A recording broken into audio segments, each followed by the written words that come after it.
I finally got my PR after trying for a long time, and in this video I'm gonna tell you how.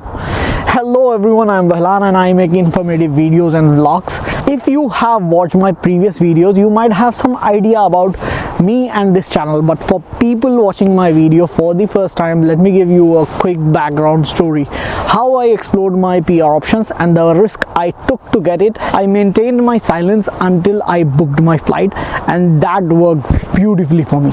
So dear audience, today I'm gonna tell you how I got my PR.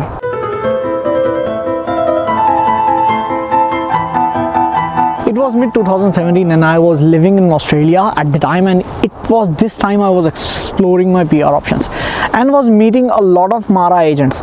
Some of these consultants were free while some charged me up to a lot of dollars for consultations. This went on for a while and I did not like the recommendations of these so-called Mara agents, the experts.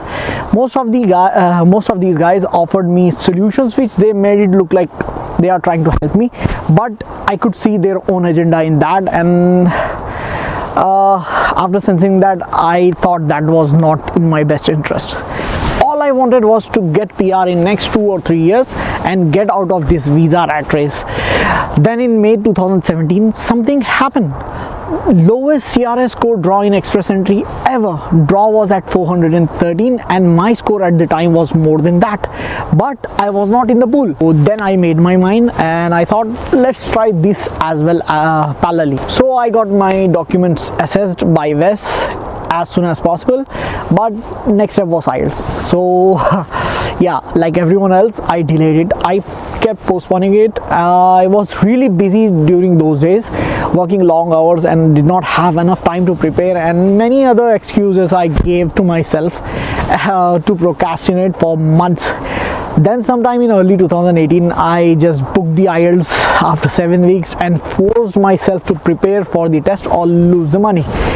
Again, after procrastinating 6 weeks out of those 7 weeks, I prepared in the last week before the test.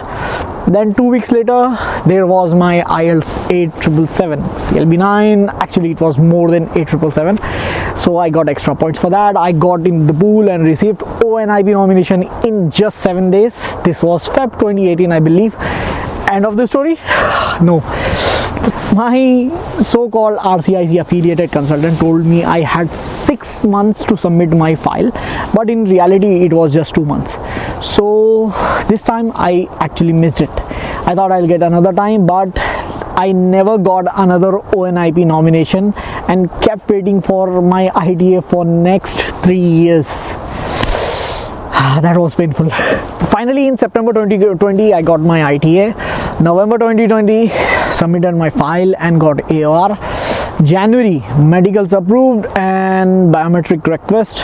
I waited for 6 weeks, but biometric centers were closed in India. So in Feb 2021, I believe, I went overseas and submitted my biometrics. In Feb, the biometrics were submitted and approved. Now dead silence for 13 months. Then in March 2022, got ADR request. Additional documents were requested for PCC. In April, I submitted my PCC. Then there was nothing, no ghost update or nothing like that.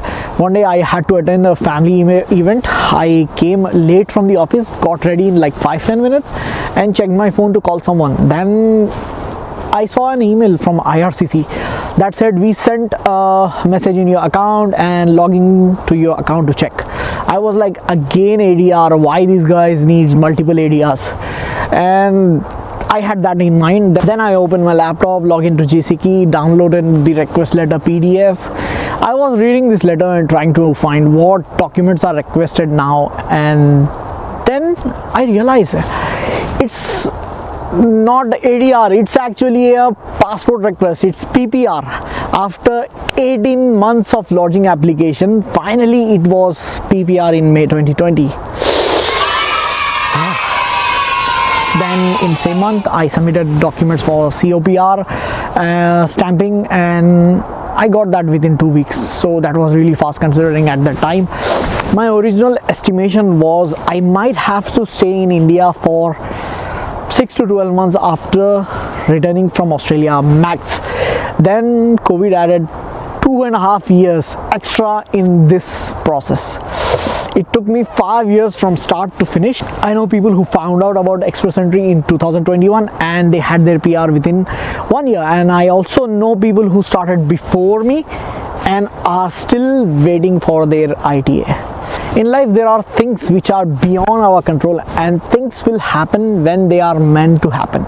All we can do is set our eyes on our goals and work for it. Now, this does not mean we should wait for visa and waste our life. Best way is to keep doing other things in life parallelly.